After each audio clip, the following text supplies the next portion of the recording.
Hello everyone, Assalamu alaikum. Welcome to the course of Programming Fundamentals. I am Muhammad Ijaz. This is part 4 to cover the topic of structures in C++. If you have not watched part 1, part 2 and part 3 yet, I strongly recommend you to watch those parts before proceeding so that you can fully understand today's lecture. In today's session, we will cover how to pass structure arguments in functions and how to return structure types from the functions. तो argument जिस तरह integer type के, float type के, character type के arguments आप किसी function के अंदर पास कर सकते हैं, इसी तरह हम अपनी यूजर डिफाइंड टाइप के आर्गुमेंट्स भी फंक्शन के अंदर पास कर सकते हैं। यूजर डिफाइंड टाइप के आर्गुमेंट्स के लिए ज़ाहिर है पहले यूजर डिफाइंड टाइप बनानी पड़ेगी। उस टाइप का कोई भी आर्गुमेंट आप पास कर सकते हैं उसके अंदर, और फिर आप जब फंक्शन को कॉल करेंगे, फंक्शन को कॉल करते वक्त भी आपने यूजर डिफाइंड टाइप का ही वैल्यू वहाँ पे पास करनी है। तो वो जो आप उस फंक्शन के अंदर काम करना चाहेंगे वो वहाँ पे आप काम कर सकेंगे। तो अगर आप इस चीज़ को देखना चाहते हैं तो हम डेव सी प्लस प्लस में चले जाते हैं। डेव सी प्लस प्लस के अंदर मेन फंक्शन है, मेन फंक्शन रिटर्न 0 कर रहे हैं। अब हम यहाँ पे एक स्ट्रक्चर बनाते हैं। लेट्स सपोज कि हम इस स्ट्रक्चर का नाम रख लेते हैं, स्ट्रक्ट कीवर्ड है वो लिखेंगे, और इसका नाम हम रख लेते हैं mobile phone. Mobile phone structure के अंदर हम 3 चीज़ें ले लेते हैं। एक तो उसका मॉडल ले लेते हैं, दूसरा मैं मैन्युफैक्चरर ले लेता हूँ, और तीसरा हम ले लेते हैं कि उस फ़ोन की प्राइस क्या होगी। ठीक है, वो हम इंटीजर में ले लेते हैं। अब इस स्ट्रक्चर के आगे सेमीकोलन लगा देना है, ताकि क्योंकि स्ट्रक्चर सेमीकोलन पे एंड होता है। मेन फंक्शन के अंदर जाके मैंने ये एक स्ट्रक्चर का वेरिएबल बना लिया मोबाइल फ़ोन टाइप का। मोबाइल फ़ोन, इस वेरिएबल का नाम मैंने m रख लिया, और इसको मैंने इनिशियलाइज़ कर लिया। इनिशियलाइज़र लिस्ट के अंदर मैंने values they the. For example मैंने पहली वैल्यू दी कि मॉडल क्या होगा, वो मैंने लिख लिया A32 मॉडल होगा। फिर उसके बाद हमने दूसरी भी स्ट्रिंग टाइप की वैल्यू देनी है कि मैन्युफैक्चरर कौन है, तो इसका मैन्युफैक्चरर सैमसंग है। तीसरी वैल्यू मैंने इसकी देनी है जो कि इंटीजर टाइप की है कि इसकी प्राइस क्या है, तो वो मैं 40,000 दे देता हूँ। ये तो मैंने एक वेरिएबल बना लिया। अब ये वेरिएबल मैंने एक फंक्शन में पास करना चाहता हूँ, तो पहले फंक्शन को मैं डिफाइन कर लेता हूँ। फंक्शन जो है मैं कहता हूँ कुछ भी रिटर्न नहीं करेगा, और उसका नाम होगा प्रिंट डिटेल्स, कि जो भी आप इसके अंदर मोबाइल फ़ोन पास करेंगे वो उसकी डिटेल प्रिंट कर देगा। तो यहाँ पे मैं मोबाइल फ़ोन टाइप जो है ना, उस टाइप का एक वेरिएबल पास करना चाहता हूँ, तो मैंने वो टाइप लिख ली, और मैं कहता हूँ उसका नाम होगा मोबाइल। ठीक है, MOB। तो मैंने सी आउट करवा दिया।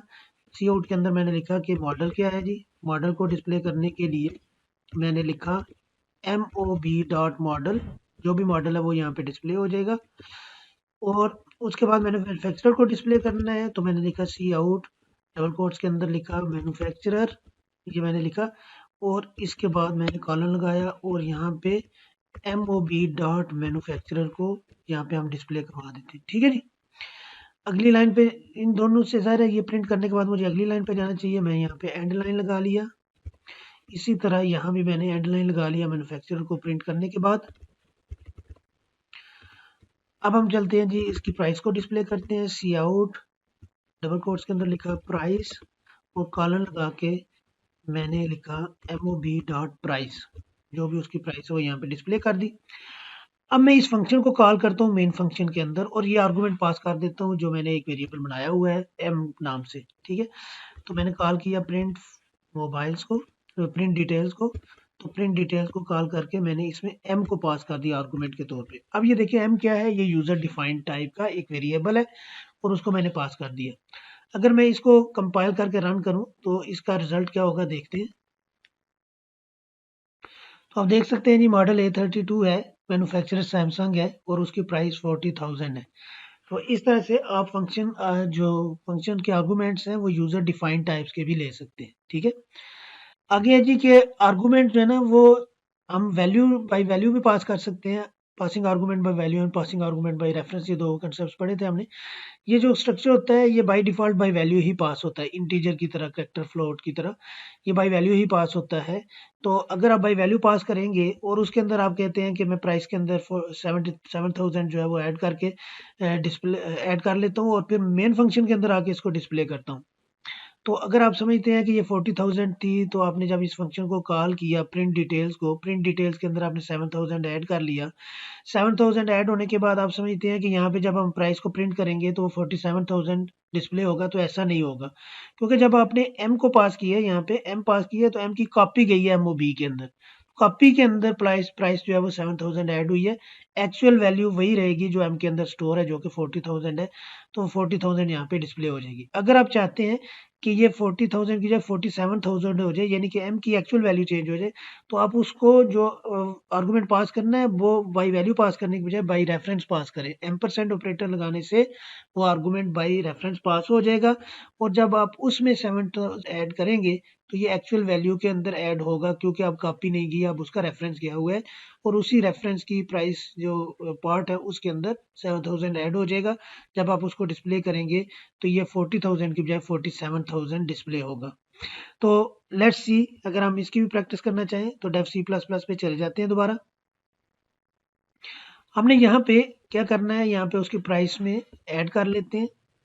लिखिए जी MOB dot price plus equals 7,000, कि जो भी प्राइस है उसके अंदर 7,000 को ऐड कर दो। फंक्शन कॉल कर लिया है। फंक्शन कॉल करने के बाद हम इसको अगली लाइन पे जाते हैं और प्राइस को डिस्प्ले कर देते हैं। ठीक है जी, प्राइस को डिस्प्ले करने के लिए लिखा मैंने m डॉट प्राइस। ठीक है जी, m की प्राइस जो है वो डिस्प्ले कर दो। लेकिन उससे पहले अगली लाइन पे चले जाते हैं, ताकि हमारी जो है वो आउटपुट हमें बेहतर नजर आए। ये काम करने के बाद मैंने इसको दोबारा रन किया, तो आप देख सकते हैं कि प्राइस जो थी वो 40,000 थी, 40,000 ही रही है। यानी कि जो हमने यहाँ पे 7,000 प्राइस के अंदर ऐड किया है वो 7,000 ऐड होके यहाँ पे नज़र नहीं आ रहा, बल्कि यहाँ पे 40,000 ही आ रहा है नज़र, क्योंकि ये एक्चुअल वैल्यू चेंज नहीं हुई, एम की वैल्यू वही की वही रही है। ठीक है, अगर आप एक्चुअल वैल्यू चेंज करना चाहते हैं तो उसके लिए हम इसको एम्परसेंड लगाएंगे, ताकि ये बाई रेफरेंस पास हो सके। तो एम्परसेंड मैंने यहाँ पे लगा लिया। बस इतना काम करने के बाद अगर मैं इसको रन करता हूँ तो अब आप देख सकते हैं कि अब प्राइस जो है 47,000 हो गई है। ठीक है ना, अब यानी कि एम जो आपने पास किया था, एम की ही प्राइस को आप डिस्प्ले कर रहे हैं। तो जब ये 7,000 हुआ है तो ये एक्चुअल वैल्यू के अंदर ही वैल्यू ऐड हो गई है 7,000, यानी कि जो उसकी प्राइस थी 40,000 अब वो 47,000 हो गई। ठीक है जी, इस तरह आप फंक्शन के आर्गूमेंट्स जो है वो बाय वैल्यू भी पास कर सकते हैं और बाय रेफरेंस भी पास कर सकते हैं। तो जो स्ट्रक्चर्स हैं, स्ट्रक्चर्स टाइप की वैल्यूज को भी आप जो है वो बाय वैल्यू और बाय रेफरेंस पास कर सकते हैं। हम स्ट्रक्चर टाइप की वैल्यू फंक्शन से रिटर्न भी करवा सकते हैं। जिस तरह इंटीजर, फ्लोट, वाइड वगैरह आप रिटर्न टाइप लिखते हैं, इसी तरह आप यूज़र डिफाइंड टाइप को भी आप रिटर्न टाइप के तौर पे लिख सकते हैं। जिस तरह हमने मोबाइल फ़ोन जो अपनी यूज़र डिफाइंड टाइप बनाई है, इसी तरह हम मोबाइल फ़ोन को अगर रिटर्न करवाना चाहें तो इस तरह से रिटर्न करवा सकते हैं। तो चले यही कोड हम लिख के देख भी लेते हैं। अभी तो हम एक मोबाइल फ़ोन की वैल्यूज़ को प्रिंट कर रहे थे, वही फंक्शन लिख लेते हैं कंपेयर मोबाइल्स। फंक्शन का नाम रख लेते हैं, इसमें दो मोबाइल फ़ोन्स के आर्गूमेंट पास कर देते हैं। एक का नाम रख लेते हैं मोबाइल 1 और दूसरे का नाम मोबाइल फ़ोन टाइप का ही आर्गूमेंट रखते हैं मोबाइल 2। ठीक है जी, इन दोनों को आपने कंपेयर करना है, तो ये कोड तो हमारे काम का नहीं है। इस जगह पे मैं लिख लेता हूँ इफ मोबाइल 1 की जो प्राइस है वो अगर ज़्यादा है मोबाइल 2 की प्राइस से, ठीक है, अगर वो ज़्यादा है तो हम क्या करेंगे, मोबाइल 1 को रिटर्न कर देंगे। अब ये देखें, मैं जो रिटर्न कर रहा हूँ ये मोबाइल 1 है और ये एक वेरिएबल है किस टाइप का, स्ट्रक्चर टाइप का। ठीक है, अगर ऐसा नहीं है, यानी कि मोबाइल 1 की प्राइस मोबाइल 2 की प्राइस से ज़्यादा नहीं है, तो उस सूरत में हम क्या करेंगे, हम रिटर्न कर देंगे मोबाइल 2 को। दैट्स इट, इतना काम किया। लेकिन ये है कि अब ये चूंकि मोबाइल वैल्यू रिटर्न हो रही है, तो यहाँ पे भी मोबाइल फ़ोन ही आना चाहिए, तो हमने यहाँ पे लिख लिया मोबाइल फ़ोन। अच्छा जी, अब ये फंक्शन जो है ना, यहाँ पे हमने प्रिंट डिटेल को तो कॉल नहीं करना। अब हमने दो ऑब्जेक्ट लेने हैं मोबाइल फ़ोन के। एक लिया हुआ है एम, उसको हम M1 कह लेते हैं, और दूसरा भी वेरिएबल हम बना लेते हैं मोबाइल फ़ोन टाइप का। उस टाइप को हम M2 कह लेते हैं, इज इक्वल टू, अब हम इसकी वैल्यूज जो है वो दे देते हैं। फॉर एग्जांपल A71, इसका मैन्युफैक्चरर भी सैमसंग ही है, और हम कह देते हैं कि ये 70,000 का है। चलिए जी। और ये दोनों मोबाइल फ़ोन्स के जो ऑब्जेक्ट्स हैं ये मैं पास कर देता हूँ कंपेयर मोबाइल्स को। कंपेयर मोबाइल्स फंक्शन जो है उसमें मैंने M1 को भी पास कर दिया आर्गुमेंट के तौर पे और M2 को भी पास कर दिया आर्गुमेंट के तौर पे। ठीक है।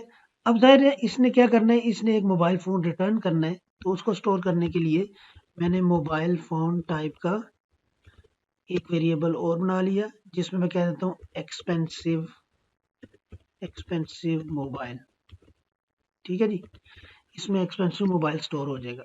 अब हम ये बताना चाहते हैं कि एक्सपेंसिव मोबाइल का मॉडल कौन सा है, तो मैं सी आउट करवाता हूँ और सी आउट के अंदर लिख देता हूँ model of the expensive mobile dot model display कर देंगे। ठीक है जी, दैट्स इट।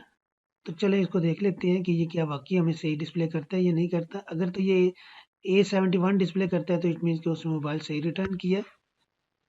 तो आप देख सकते हैं कि model of the expensive mobile is A71। ये A71 कहाँ से आया है? ये A71 यहाँ से आ रहा है एक्सपेंसिव मोबाइल डॉट मॉडल से। और एक्सपेंसिव मोबाइल कहाँ से आ रहा है? एक्सपेंसिव मोबाइल आ रहा है जब आपने कंपेयर मोबाइल्स को कॉल किया है तो उसने जो वैल्यू रिटर्न की है वो वैल्यू जो है वो मोबाइल फ़ोन टाइप की है, तो हमने उसको मोबाइल फ़ोन टाइप के वेरिएबल के अंदर स्टोर करवा लिया। ठीक है। इस तरह आप किसी फंक्शन से स्ट्रक्चर टाइप की वैल्यू को रिटर्न भी करवा सकते हैं। चलें जी, प्रैक्टिस क्वेश्चन देख लेते हैं। प्रैक्टिस क्वेश्चन के अंदर ये है कि एक स्ट्रक्चर आपने बनाना है जिसका नाम रखना है स्टूडेंट। उसके मेंबर्स होंगे रोल नंबर, नेम और मार्क्स। ये 3 मेंबर्स होंगे उसके। चाहे रोल नंबर इंटीजर टाइप का होगा, नेम जो है वो आपका स्ट्रिंग टाइप का होगा और मार्क्स जो हैं वो फ्लोट टाइप के होंगे या डबल टाइप के होंगे। फिर आपने करना ये है कि एक एरे बनानी है स्टूडेंट टाइप की। ठीक है, जिस तरह इंटीजर की एरे हो सकती है, करैक्टर की हो सकती है, फ्लोट की हो सकती है, इसी तरह स्टूडेंट टाइप की भी एरे हो सकती है। तो आपने एक एरे बना लेनी है स्टूडेंट टाइप की जिसके अंदर आपने 5 स्टूडेंट्स की इंफॉर्मेशन को स्टोर करना है। वो 5 स्टूडेंट्स की इंफॉर्मेशन आएगी कहाँ से? वो आएगी यूज़र से। आप वैल्यूज़ ले लें कि स्टूडेंट का रोल नंबर बताओ, नेम बताओ, मार्क्स बताओ। दूसरे स्टूडेंट का रोल नंबर, नेम और मार्क्स बताओ। तीसरे का बताओ, चौथे का, पाँचवें का। इस तरह यूज़र से वो वैल्यूज़ लेके उस एरे के अंदर स्टोर कर लें। फिर इस एरे को एक फंक्शन में पास कर दें। जिस फंक्शन में ये एरे पास करनी है उस फंक्शन का नाम होना चाहिए get most intelligent students. Get most intelligent student जो फंक्शन है उसके अंदर ये एरे पास करनी है।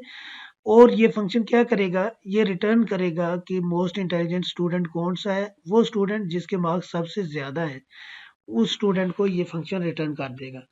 जब ये फंक्शन एक स्टूडेंट रिटर्न कर देगा तो मेन फंक्शन के अंदर आपने उस स्टूडेंट का रोल नंबर और नाम डिस्प्ले कर देना है।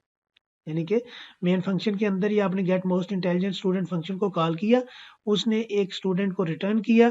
जिस स्टूडेंट को रिटर्न किया उस स्टूडेंट का रोल नंबर और नाम आपने डिस्प्ले करना है। अगली क्लास के अंदर हम ये देखेंगे कि इनम क्या होती है या यूनियन क्या होती है, स्ट्रक्चर और यूनियन और स्ट्रक्चर और इनम में क्या फ़र्क होता है। तब तक के लिए मुझे इजाज़त दीजिए। अपना ख्याल रखिएगा। अल्लाह हाफ़िज़।